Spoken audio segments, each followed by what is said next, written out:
Bonjour à tous, c'est Asma du site edtestanglais.com. Si vous me découvrez dans cette vidéo, j'ai créé cette chaîne YouTube pour vous aider à apprendre l'anglais efficacement et en particulier avec les nouveaux outils IA à notre disposition. D'ailleurs, le sujet de cette vidéo, je vais vous présenter 3 outils de Google pilotés par l'intelligence artificielle pour vous aider à apprendre une langue étrangère comme l'anglais. Je vous explique tout ça après l'intro et restez bien tout le long de cette vidéo parce que je vais vous faire une petite démo vite fait pour voir concrètement ce que ça donne. À tout de suite!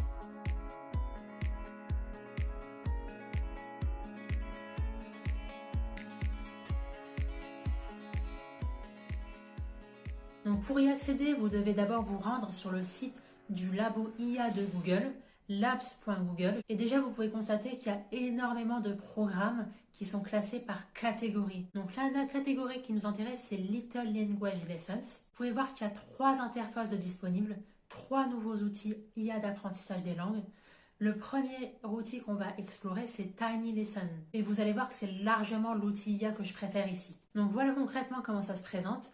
Vous allez d'abord sélectionner la langue que vous voulez apprendre. Donc là, en l'occurrence, c'est l'anglais.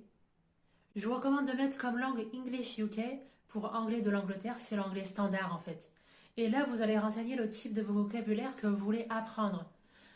Donc là, si vous allez bientôt passer un examen d'anglais comme le TOEIC, le vocabulaire c'est du pro, donc on va tester Business English.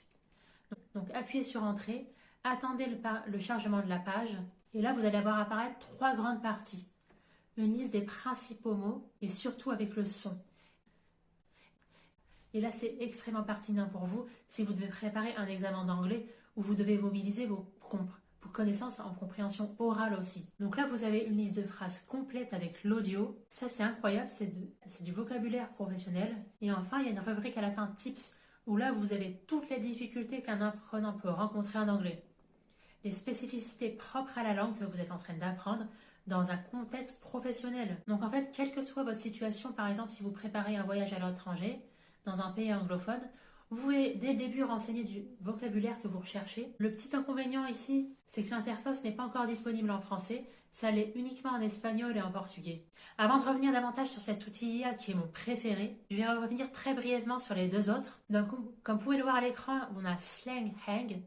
Slang, c'est de l'argot en anglais, c'est le langage familier en fait. Et hang, dans ce contexte-là, ça veut dire passer du temps. Donc, grosso modo, ici, dans cette interface, vous allez avoir affaire à des conversations réelles. Donc, cette IA va générer des conversations, mais aussi, encore une fois, avec l'audio. Donc, vous allez sélectionner la langue de votre choix, vous allez patienter un peu, et là, il vous sort une conversation prise dans un contexte réel. Alors, si vous regardez bien aussi, vous allez avoir le résumé vite fait. Et ensuite, comme vous le voyez, vous allez avoir la conversation qui démarre avec la version audio. Et quand vous êtes prêt, vous avez juste à appuyer au milieu en bas pour que l'IA vous génère la suite. Alors pendant mes essais, j'ai pas été jusqu'à la fin, mais littéralement, je pense que la conversation, elle peut durer tant que vous le voulez en fait. Et si vous en avez marre de cette conversation, vous n'avez juste qu'à appuyer sur la flèche en forme de rond en haut à droite pour qu'il vous régénère une nouvelle conversation. Ce qu'on peut d'abord regretter, c'est qu'on n'a pas la version audio pour le texte d'introduction au début. Donc pour un débutant, ce sera pas forcément évident de tout capter. En plus de ça, cette appli n'est pas classée par niveau. Et j'ai trouvé que les conversations réelles, il faut au moins disposer d'un niveau B2 minimum pour tout capter. Donc pas forcément recommandé si vous apprenez une langue, sauf si vous êtes dans une démarche de perfectionnement, si vous avez déjà des bonnes bases solides. Ça peut vraiment être un outil complémentaire dans votre boîte à outils pour vraiment monter en compétence rapidement. Enfin, dernier et 3e outil de Google, c'est WordCam. Donc là, ici, vous voyez le logo dans l'écran, mais je ne vais pas forcément vous faire une démo parce que le principe, il est super simple. En fait, vous allez uniquement utiliser la caméra de votre téléphone, vous allez prendre en photo votre environnement et ensuite, il va vous écrire le mot en anglais et en français de tous les éléments de votre environnement. Donc ça, c'est ultra pratique si vous êtes en voyage, que vous êtes confronté à des situations réelles dans lesquelles vous manquez de vocabulaire.